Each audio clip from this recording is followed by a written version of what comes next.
Patty, and I have a very special guest for us today. She is a friend. I didn't realize I've known her a very long time, and we're going to talk about that.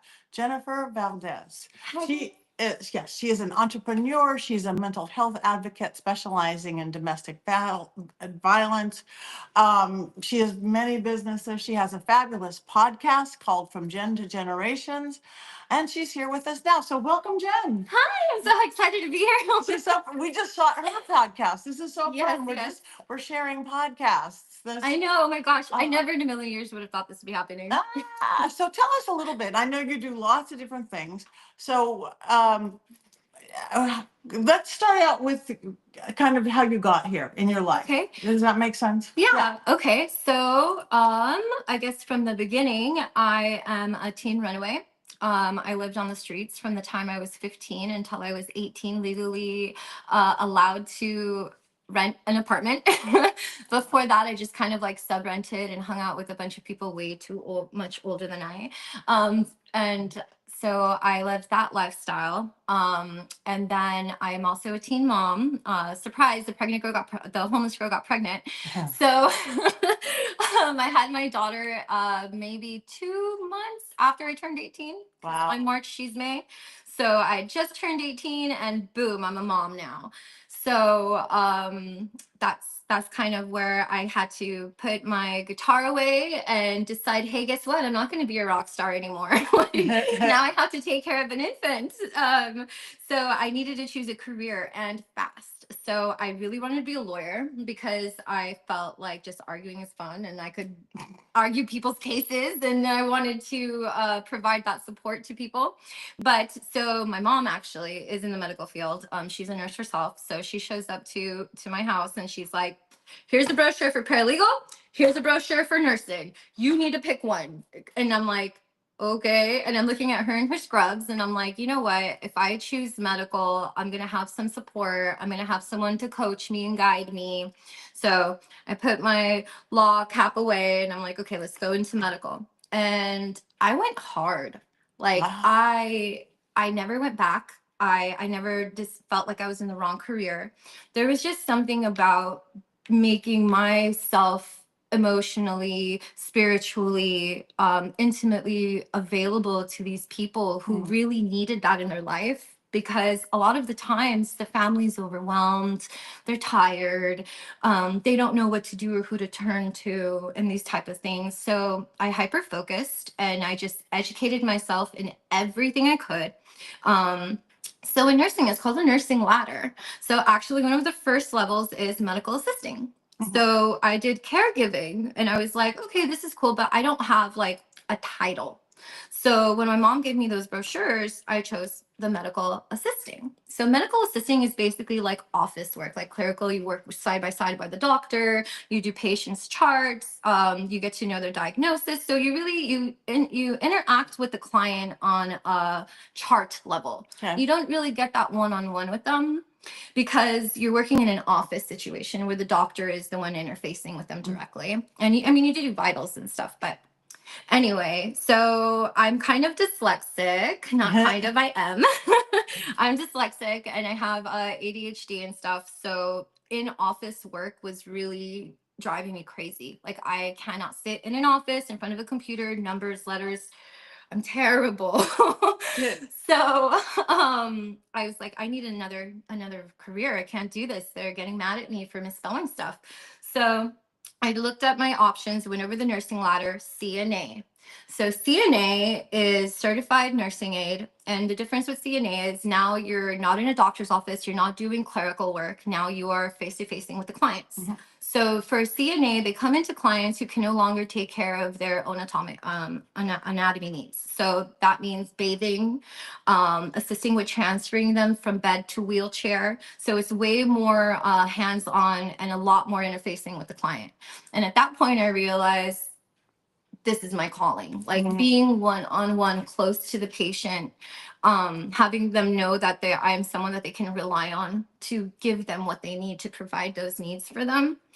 So I did that for like 11 years, like 11 years. And then I was like, you know what? I kind of need a little more. Like I feel like, okay, so this is cool. Like I understand this basic level of nursing. So I want to know the next level of nursing. So the next level of nursing is LVN. So I did. I went to LVN school, which you guys, like, I have an LVN story that's freaking like you won't believe me, but also like you can't make this up. Like Tell us. like okay.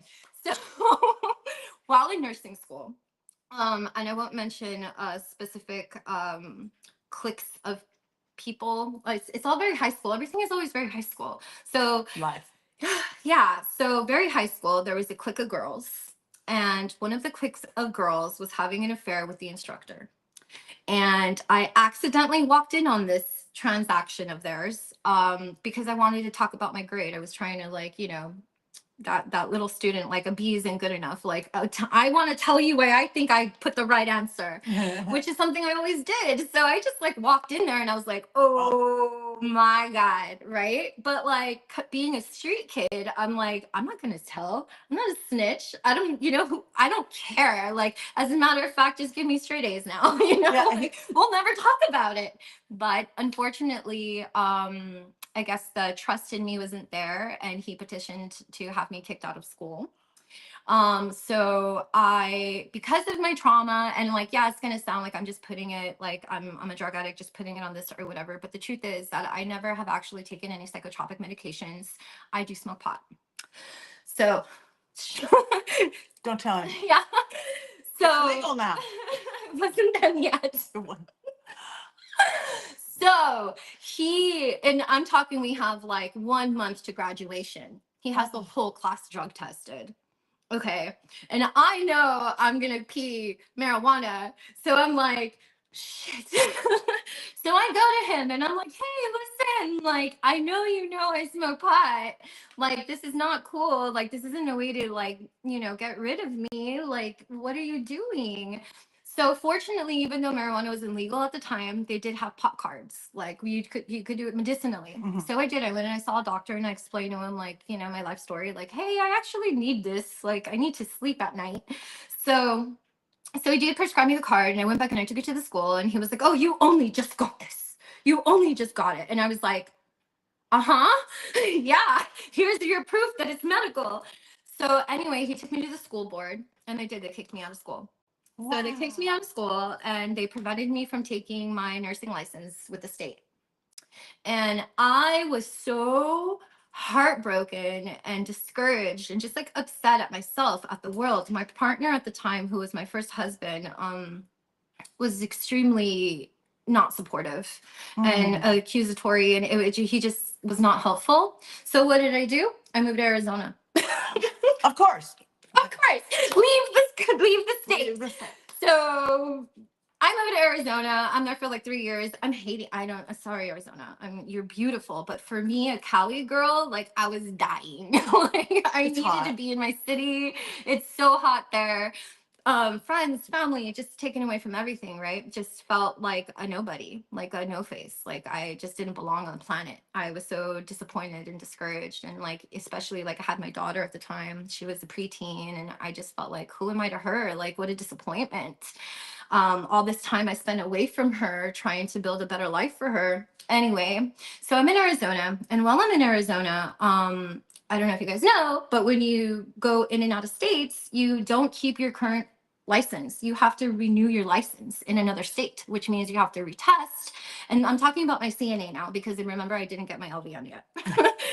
So so my CNA license, I had to transfer to Arizona. So in the interim, I had to go back to my roots.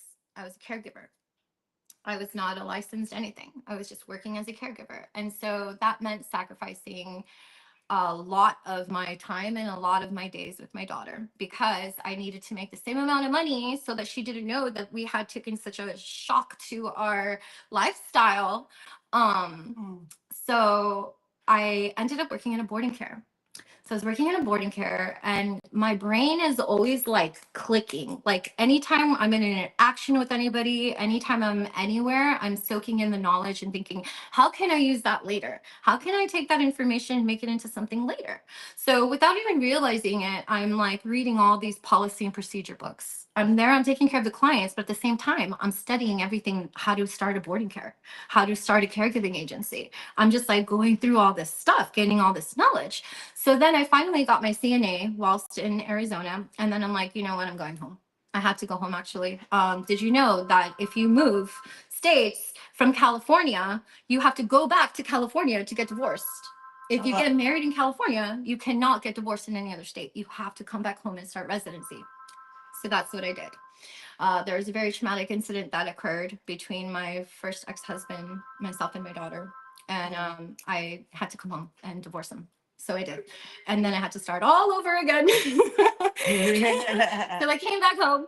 And then now I'm oh, I left the big part out. While in Arizona, I was working for a developmentally disabled adult gentleman.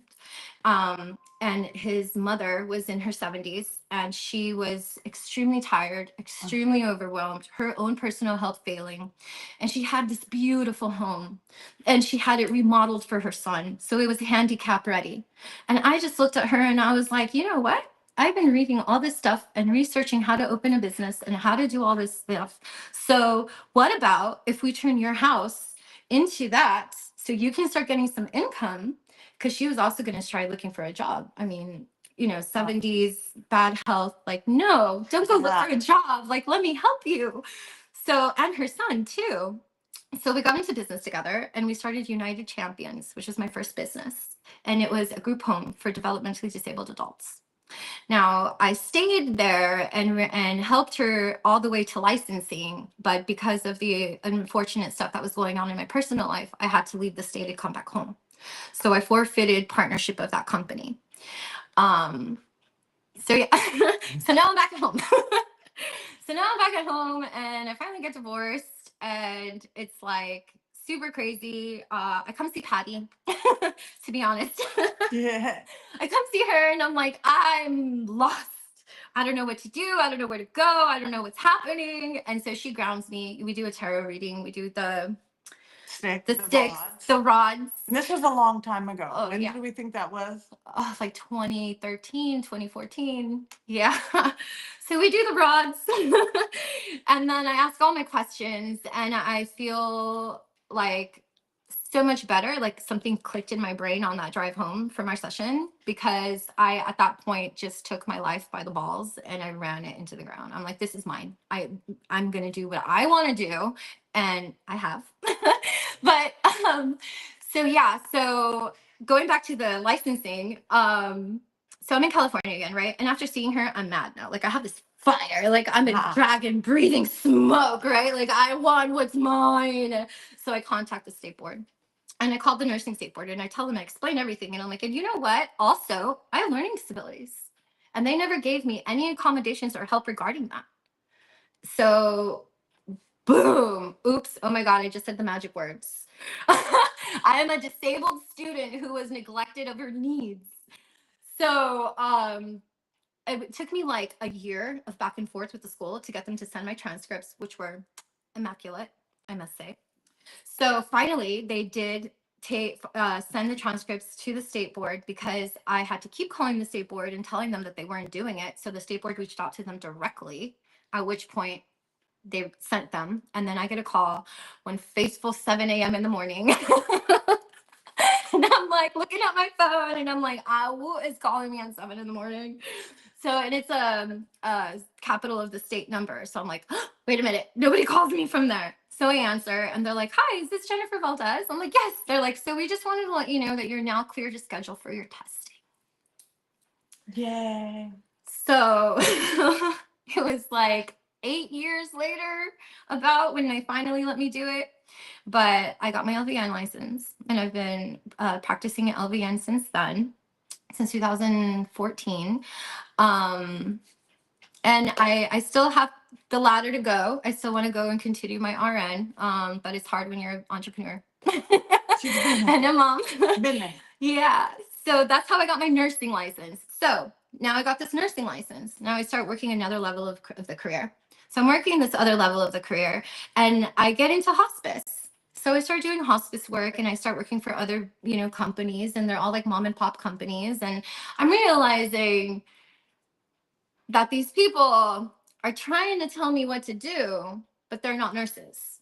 They actually have zero medical knowledge or background, Mm. but they're in charge of me Oh, wow. and my patient care. So again, my mom is a nurse as well, and we kind of got into the same field together because I shadowed her.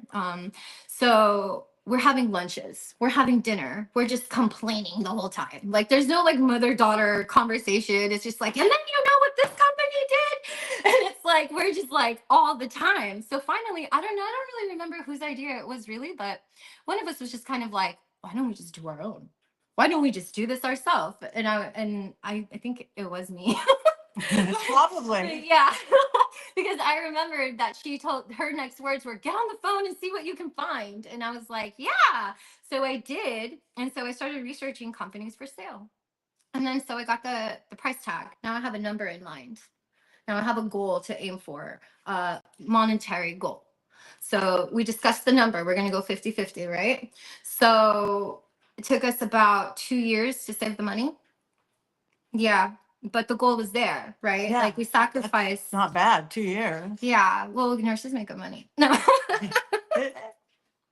just saying, guys, it's a great career too. But anyway, so and then also my caregiving business. Oh my God, Heaven Sent Senior Care. That's my baby. When I moved here, before I got my LVN license, before they let me test, in the interim, I was like, I have contacts with clients because I was working as a CNA for other companies where I would visit all the clients and meet other caregivers. So we had contacts for the caregivers, we had contact for clients. It just was a no brainer. Like, why would we miss out on this opportunity? Right. So Heaven Sent Senior Care was opened in 2018. And what we do with them is we hire and train young kids, or if you guys already are middle aged and know what you're doing, love you. But really we like bring in the youngins because it's a base level nursing. Yeah. So we try to prep them to keep going on the nursing ladder, but while they're with us, they care one-on-one with clients in their home and kind of personal assist. So whether it's making their food, take them shopping, reminding them of medication, like cleaning. So that's Heaven Sent Senior Care. So then the hospice is Angel Care Hospice. And then we also have a home health called Golden Souls Home Health. So I just kind of took my nursing license and was like, yeah. That's amazing. And now you have all these businesses. Yeah. And you're helping people what you wanted to do. Yes. Now I'm in charge of their care. Yeah. Well, me and my mom. Because she came to me for a tarot reading. No. I did. Yeah. That's how it started. Careful. Careful. You might get what you wish for. Yeah, that's what it is. Like I saw this light. You guys look at her. She's amazing. I saw this fire. I saw this light. I saw this ability, and she just hadn't seen it yet. And she got it like that. That's amazing. Thank I you. didn't even know all that. I mean, that's pretty cool. And now we share a publicist. Yeah. This is such. So we get to go to red carpets together. Yes. And so tell us a little bit about what is Gen to Generations. And Okay. So going back to being that 15-year-old runaway, you don't leave home because you're happy, right? Like you don't leave home because things are great and you're such a love child. I mean, I was a love child, but well, that's a story for another time. Okay. But I did start from Gen to Generations because I fell into the domestic violence circle. It is definitely a cycle, and you don't know it when it's happening. So I left home, and then my partners thereafter. So one of them is my daughter's father, and we were homeless children together. So we were kind of taking care of each other on the streets. So it wasn't really apparent to me that I was being mistreated, or that type of love was not normal. I had normalized it. So, and then I felt like it was different because he loved me in another way than a parental way. So I felt like I was overreacting, or I was not, capable of not making him mad. Like I felt lucky that I was with the big shot of the homeless kid group, and I should just sit down and be quiet, and I'm lucky to belong, because where would I be if not with them? I was scared. But anyway, and then my first husband, at, at first, the red flags present themselves in very subtle ways, and you don't realize it until you're already into the relationship, unfortunately, Hmm. especially when you are coming off of like a cycle of it. Um, so my second husband is kind of similar in the same way, where there were the little red flags, but I kind of felt like there was a difference because, my first two partners were consistent in the abuse. There was no breaks. There weren't any like days where some were better than others. It was just every day was living like a zombie on survival mode. So with my second husband, it was more like subtle psychological hits, not so much physical abuse. So as time went on, the physical abuse became less sporadic and more consistent, and not like every day, or like maybe not even once a month some years, but it was still like walking on eggshells, because it was like, what is today the day that I'm going to do something, or we're going to get into that fight and the cops are going to get called. And so when I got to a level as a person, who's trying to be a successful entrepreneur and establish a reputation in her city, and, not have negative thoughts about me, it started to really wear on me when the cops were showing up a little bit more than the neighbors. Cops were showing up. You know what I mean? Like, it was just kind of like the I felt like the spotlight was on me. And I'm sorry, what was the question? I asked about gender generation. Oh yeah, gender Where did that come generations. from? Right. Yeah, so it came You're from such a good storyteller. personal abuse, personal experience with abuse. I lost myself last year again, because one of or two of my companies were sued by a disgruntled family member. Mind you, we're a hospice. So when that happened, it really put myself and my companies and my mom into whirlwind, because we were constantly being supervised by the state. We were being asked really terrible questions. Not only was our companies at jeopardy, but our personal nursing licenses were at jeopardy, because we are nurses running medical companies. So it, and then the financial part of it too. I mean, you guys can imagine legal fees for malpractice and like all this stuff. And then only in the end for everything to come out that we did nothing wrong. Surprise. Surprise. The two nurses running the company actually know what they're doing. Oh my God. But regardless, whether we were found not guilty of all accounts, it still took a really big hit on us financially. We couldn't keep one of our boarding cares. So we had a boarding care called Blessed Senior Living Care, and it was actually a charity, because the people that were living there couldn't actually afford to be there, and the hospice covered most of the supplies, and my mom and I paid out of pocket for the food a lot of the time. So it was a huge financial loss. But anyway, I didn't know what to do with myself. So I started engaging in inappropriate habits. Just revert back to 15. Uh, I started drinking a little bit. I wasn't such a big drinker before, so just even a little bit was too much. And I was trying to use that to sleep. And so one day I snapped, and I was like, you know what? I need help.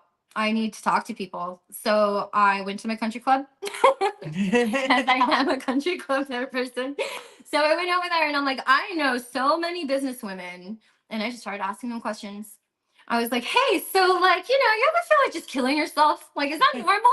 Like, you ever call suicide hotline like 3 times in 1 month? Yes. The answer was yes. You ever like just drink too much because like you're so overwhelmed and stressed out? The answer was yes. So I was like, you know what?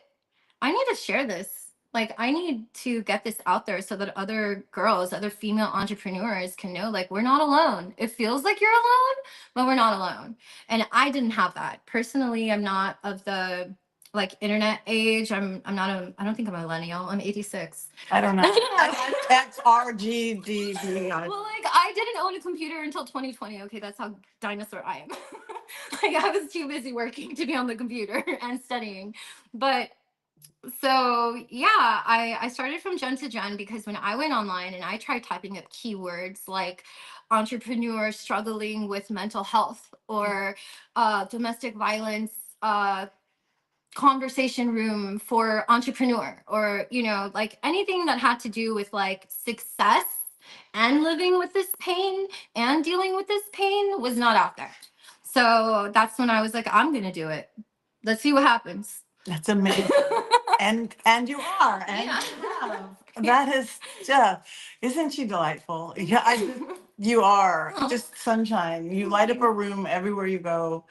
And so tell people, oh, you guys, she's great. I don't know that you need hospice care, but you can go to Gen to Generation. Yeah. So tell everybody where they can find you. Tell them about Gen to Generations. Tell them your social media, where they can find Okay. you. Yeah. So I've started this project, Gen from Generations. It's actually under Placebo Productions, which is my production company. Play on words, so you guys get it.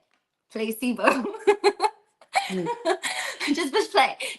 But anyway, so Placebo Productions, we do audio, visual, video, and we're trying to do publishing. I am actually actively writing a book called We Were Fearless, which is just a short story about that time period in my life where I was a homeless kid and what that was like being homeless in a pack of homeless children. And hoping to turn that into a film as well. So we're going to be doing that under Placebo Productions. We're also working on a short script right now called Helpline. And it's actually a screenwriter brought it to me, so I don't want to go too much into there. I don't know if you'll feel comfortable with me sharing the story, but anyway, that's going to be exciting and coming out. So from Gen to Generations is what you can find me on YouTube. Please go ahead and check that out. If you like it, and subscribe. And then my handle for Instagram, TikTok is from Gen to Gen. So it's from JEN to GEN. I know play on words. And yeah. So that's how you guys can find me. If you guys need care in the home in the greater Los Angeles area, you can find me at heavensentseniorcare.com. And you can also just reach me at from Gen to Gen 2 if that's easier, or vice versa. I'm here. She's here and she's on fire. She is great. Any messages you have before people go for people if they're watching this going, this is amazing, because there is so many people who have issues and don't have anyone to talk to, Mhm. and this is, and so much domestic violence and so much so, and any words of wisdom or anything that you want to tell anybody before we go? So a few, but we'll start from the bottom. When you feel like it's time to go, it's going to be like a click in your brain. Like you're going to know. It's going to be like this feeling in your chest. You're going to hear your voice in your head telling you like, I need to go. Do it. Don't hesitate. Don't distrust yourself. Trust yourself. Yeah, that part. And then as far as like believing in yourself and going after your dreams, it's scary. You're never going to think you're going to get there if you keep telling yourself that. You have to change your mentality and the way that you think about things. Actually, in our podcast today, we were just talking about fear. Yeah. How you have to grab fear and own your fear, because if you don't, it's going to keep you locked in a box. She's smart, isn't she? I love it. Oh, well, thank you so much, Jennifer Valdez. Beautiful friend, beautiful entrepreneur, beautiful woman Thank you. here in our crazy world. Thank you. Thank you for having me. Bye, guys. Great. We're going to do a quick commercial. Patty, you want to run it through it? Yes, now I'm going to say this week on The Witching Hour, we have a mental health advocate, author, podcaster, all of the above, Jennifer Valdez. And I'm going to say, what are we going to talk about this week, Jennifer? And you could say in 2 or 3 lines, you could say, and I like your journey from homeless teen to entrepreneur to business owner to whatever, or whatever you want to say. Mhm. Talk about what you want to do, your path. Okay. Okay. Just start. I'm like, You look great. You're so cute. Okay. Hey everybody. This week on The Witching Hour, we have a friend. I've known her way longer than I realized I've known her. She is an entrepreneur. She is a mental health and health advocate. She is in nursing. She has a fabulous podcast called From Gen to Generations. Jennifer Valdez. Ah, wow. So what are we going to talk about this week, Jennifer? Well, we're going to talk about life journey from domestic violence to being an entrepreneur to starting a podcast. Don't miss it. See you on the Witching Hour.